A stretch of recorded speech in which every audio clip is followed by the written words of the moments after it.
Breaking news, Davila, nabulabog, bias media pala. Malaking gulo to, Marcoleta, Gomante, shock lahat. Ayan, syempre itong balitang ating matutunghayan ngayon ay nagmula kay Banat Kapanig TV. At ito po ang inyong lingkod na si BT na magbibigay ng reaksyon at komento dito sa video na ating matutunghayan ngayon. At huwag na natin pagtagalin at sabay-sabay na natin panoorin ang laman ng video na hatid sa atin ni Banat Kapanig TV at bibigyan natin ng reaksyon ang balitang ito. Pasok! Ito ang balitang dapat malaman ng taong bayan. Balitang pinag-uusapan ngayon sa mundo ng social media. Chairman ng Senate Blue Ribbon Committee, binasag na ang katahimikan at tahasang sinampal ng katotohanan at kahihiyan. Bagamat hindi man pinangalanan, ngunit dapat nasampal ng buong katotohanan ang ABS-CBN reporter na si Karen Davila. Ano kaya ito mga kapanig? Ating alamin. Pero bago tayo magpatuloy mga kapanig, kung bago ka pa lamang sa aming channel, ay huwag kalimutang mag-like, subscribe at i-click ang notification bell para mas maging updated ka pa lalo sa lahat pa ng mga bagong videos na i-upload namin. At yun na nga mga kapanig, matapos tila maliitin ng ABS-CBN reporter Karen Davila si Rodante Marcoleta na sinabihan pa niyang newcomer. Bakit raw naitalaga mga kababayan sa Senate Blue Ribbon Committee? Kayong kabago-bago pa daw si Marcoleta, at hindi lang yan mga kababayan. Okay lang sanang sabihin niyang newcomer si Marcoleta. Hindi pa nakontento, nang intriga pa ang ABS-CBN reporter na si Karen Davila. Ayan, kung matatandaan natin, no, na nagsalita nga si Karen Davila, no, parang against kay Senator Marcoleta, parang labag sa kalooban niya ang pagkakatalaga kay Senator Marcoleta sa pagiging chairman ng Blue Ribbon Committee, dahil parang baguhan lang yan tapos yan ang ilalagay ninyo, parang gano'n. Diba, sinasabi nga natin dito na kung si Senator Marcoleta lang ang pag-uusapan, no? Kilalang kilala na natin yan. Alam natin ang karakas talaga niyan. Alam natin ang kapasidad niyan. Sa Kongreso pa lang talaga is pinakita na Senator Marcoleta kung sino siya. No? Kaya hindi tayo magtataka na ibinigay sa kanya ang pwesto sa Blue Ribbon Committee. Dahil kailangan talaga ng katulad niya sa Blue Ribbon Committee. Diba? Parang may napanood din akong video kanina, parang yung kay Jinggoy, kay Senator Jinggoy, tsaka kay Senator Marcoleta. Ang galing magsalita talaga ni Senator Marcoleta. Si Jinggoy natatawa-tawa na lang. Diba? Ipagpatuloy natin.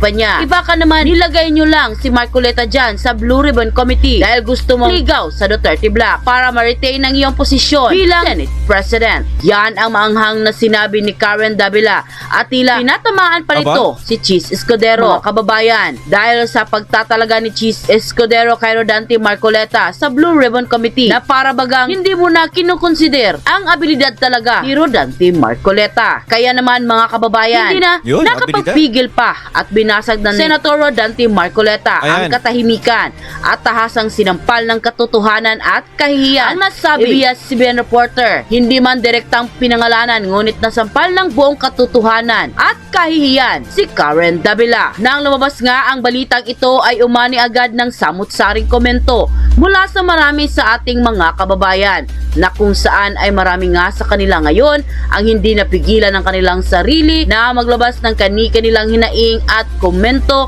sa mundo ng social media. Alam naman kasi natin, si Karen, di ba, galing sa ABS yan. At alam natin kung sino talaga yung talagang naging porsigido para maimbestigahan talaga ang ABS. Ayun. Siyempre, nawala na sa area ang ABS eh. Di ba? Parang siyempre, may nadyadyaan yung parang may tampo, may sama ng loob kay Senator Marcoleta, hindi mo pa rin maitatago. Kaya dito parang bumabawi na ganyan. Bakit mo kukuaanin yan? Dapat hindi na inaano si Marcoleta. Wala kayong magagawa. Yun talaga ang napisil nila. Kaya nga ito lahat ng naging desisyon ni Cheese, parang kinokontra nung mga kontra, no, napapansin natin yan, no? At ayon pa sa kanila, buong buhay namin natutuwa kami na may isang blue ribbon na matalino at matapang sa matuwid na paraan. At sino ba ang may ganyang senador na parang may extra power? Sa batas lang ang usapan at dyan sila matatakot ang mga taong magnanakaw sa pera ng gobyerno. Mabuhay Marcoleta. Good film sir, noon hanga ako kay Karen Davila nga ayaw ko sa kanya. Mga tao matalino, matapang at maasahan sa batas. Ginaliit pa niya. Ay bias sila. Attorney Marcoleta, marunong magaling, talagang matalino matapang siya. Nagpa-close ng ABS-CBN, wala pang nag-close siya lang sir. Ibabayas kasi Karen. Oo, talagang sa tagal ng ABS-CBN talaga noon. Wala talagang nakikialam sa ABS-CBN pero si Senator Marcoleta talaga. No, parang siya yung ano, no? Tindi. Talagang parang pinabayaan lang ang ABS noon pero talagang si Senator Marcoleta talaga yung pumansin talaga sa ABS noon. Grabe. Kami Senator Marcoleta. Marunong, magaling talaga, matalino, matapang, may paninindigan sa batas. At saka napaka-interesante nito na si Senator Marcoleta ang magiging chairman ng Senate Blue Ribbon Committee.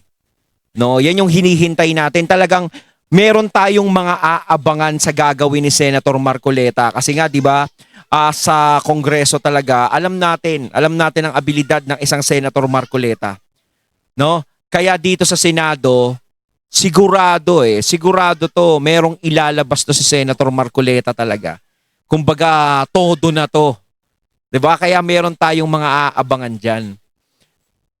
Blue Ribbon Committee Attorney Marcoleta. Hindi ko nagkamali pagbuto ni Senator R. Marcoleta. May prinsipyo at para sa bayan. Ako, sa totoo lang, ako binoto ko si Senator Marcoleta talaga. Dahil ako, natutuwa ako kay Senator Marcoleta at bilib na bilib ako sa kanya. Sa abilidad niya, sa talino niya, sa galing niya. Talagang si Senator Marcoleta yung tipo na isang tao, isang politiko na talagang pag nag-imbestiga talaga siya is tinatapos niya. Tsaka meron siyang paninindigan sa sarili niya. Hindi siya basta bumibigay o hindi siya basta-basta natatakot. 'Di ba? Kaya nga yung sinasabi nila na itinanggi daw ni Senator Marcoleta na siya ay kasama sa Duterte Block is unawa natin yun No? Lalong-lalo na syempre, kasama siya diyan sa chairman siya ng Blue Ribbon Committee. Hindi pwede na meron siyang grupo na kinakatigan. Hindi pwedeng sabihin na siya ay Duterte Block. Hindi pwedeng sabihin na ganto, ganyan. Kailangan talaga is maging transparent pa rin si Senator Marcoleta. Kailangan nasa gitna lang siya, naka-neutral lang siya. Kaya kung nagsalita man siya ng ganon or what, is unawa natin yun. Intindi natin yun. No? Kang makialam abila dahil mas gusto ng taong bayan yan dahil matitinong tao yan at sinusunod kung ano man ang nasa batas ng bansa natin. Kaya tumahimik ka na lang. End quote. At ang tinatalakay mo yung sinasabi nating public affairs. Opo. Makikinabang ang tao dito Sapagkat lalong-lalo na kung alam nilang ikaw ay matagal na dyan sa profession na yan. At kilalang kilala ka Opo naman, oo. Mapagkakamalang ka na napakagaling mo. Depende sa mga taong kinakausap mo, di ba? Opo, oo. Ibig sabihin, naniniwala sila sa iyo. Nagkakaroon sila ng paniniwala na maaaring lahat ng naririnig nila, lalo na sa pagtalakay mo ng mga issues, nakakakuha sila ng mga batayang impormasyon na nakapagbibigay sila ng Siyempre iba po, yung kaalaman. Magmumuld din sa isipan ng tao. Ngayon, pananagutan mo bilang angkor na huwag ka maging bias, Kailangan Pananagutan mo bilang anchor is huwag kang maging bias. Tama naman Kailangan talaga hindi ka maging bias, lalong-lalo na is nakikinig ang taong bayan sa'yo. 'Di ba? Kumbaga sa'yo sa kanya kumukuha ng mga balita, ganito. Dapat hindi lang iisang panig ang binabalita, hindi lang kailangan talaga is naka-neutral. Gaya ng ginagawa ni Senator Marcoleta. Nagiging neutral na siya. 'Di ba? Hindi pwedeng lumagay ka na meron kang kinakatigan. Ang hirap nung may sasabihan kang bias. 'Di ba? Kaya bilang just sa media, kailangan kan pero hindi rin natin masisisi. May mga amo 'yan 'Di ba? Merong mga sinusunod. 'Diba? Hirap din. Hirap din sa katayuan nila. Minsan, kahit gusto nilang magsalita ng katotohanan, minsan parang pigil din sila. No? Parang gano'n eh. Yun yung naririnig natin, nababalitaan natin. Oh. Kailangan objective ka para hindi mo mailigaw ang tao sa paniwala na dahil nga sa pagtatanong mo, akala mo yung taong pinararatangan mo, akala mo yung ganon. Oo, tama. Kapag hindi ka objective, pag hindi ka nasa gitna, hindi ka dapat nandun eh. Sa akin lang. Sa akin lang. Kasi ang responsibilidad Tama mo, yun. napakalaki. Aha. Kumbaga, public property ka na eh. Totoo po yun. Naniniwala sa'yo, nakikinig Public sa'yo ang figure tao. na yun eh, tama. Kasi kung sino-sino lang halimbawa biglang gumawa ng programa si Saito. Di ba? Opo, oo. Palagay ko, hindi naman magagalit sa atin si Saito. Baka walang makinig kay Saito eh. Mga tatlo siguro nakikinig. Pero sila, halos pag nakitang ganyan, nakikita mo talagang makakapag-influence. May mga followers po talaga. May followers sila. Opo. Kaya kailangan maging objective ka o kaya ipakita mo na pwede kang maging independent-minded. Aha. Yun. Talagang ang galing. Galing talaga ni Senator Marcoleta. Tama naman siya sa mga sinasabi niya. No? Kaso nga lang, Senator, no? Kaya alam naman natin, meron sa yung tampo yan. Diba? Meron sa yung tampo dahil sa nangyayari. Kumbaga, hindi makaget over. Diba? Ang hirap naman talaga makaget over eh. Alam naman natin, si Senator talaga ang, diba? Naging dahilan, no? Kaya talaga parang naging punteryado si Senator Marcoleta. No, pero syempre, yung parang pangmamaliit na sinabi tungkol kay Senator Marcoleta is parang wala naman sa amin yun. Dahil alam namin, ulitin ko, alam namin ang kapasidad ng isang Senator Marcoleta at kami ay naniniwala sa isang Senator Marcoleta na siya ay magbibigay ng tamang serbisyo sa taong bayan at alam natin na tutuparin niya lahat ng kanyang ipinangako. No, alam natin na si Senator Marcoleta ay magiging neutral. No? Talagang magiging transparent yan at ibibigay niya talaga yung karapat-dapat sa ating lahat. Yun ang tungkulin mo. Sa ganung paraan, ang tao makikinabang. Kung talagang tinitingnan lang yung qualification. Pero kung may mga nauna pang pangyayari, Oho. ang tanong ay, paano nanalo yung taong yan? Yun na nga eh. Sa umpisa pa lang, hindi mo na napakita na ikaw Kumar Joseph, bakit naman ko questionin, no? Kumbaga, tutusin eh. Parang ganun nga eh. Parang, paano nanalo yung taong yan? Parang ganun. Parang yung iniligay niyo siya sa chairman ng Blue Ribbon. Wala namang alam yan, ganun. Diyos ko naman. Meron nga napupunta dyan sa Senado, sorry dito sa masasabi natin, Meron nga napupunta sa Senado eh. Wala namang kaalam-alam din eh. Diba? Wala namang kaalam-alam na nanalo. Nakakaupo. Tumatagal pa nga sa posisyon sa Senado. Si Senator Marcoleta pa kaya na alam natin na mas maraming alam. Oo. Sige, pagpalagay natin, ngayon lang siya naging senador. Pero sa pagiging congressman niya at talagang naipapakita niya is talagang hindi siya basta-basta. Attorney pa yan. Diba? Ayan ang kailangan talaga, lalong-lalo na sa Blue Ribbon. Oh. kakayahang Yung walang alam nga, nakakapasok sa Senado, si Senator Marcoleta pa kaya. maging objective. Yung walang personalan, doon kakikilalanin ng tao eh. Opo.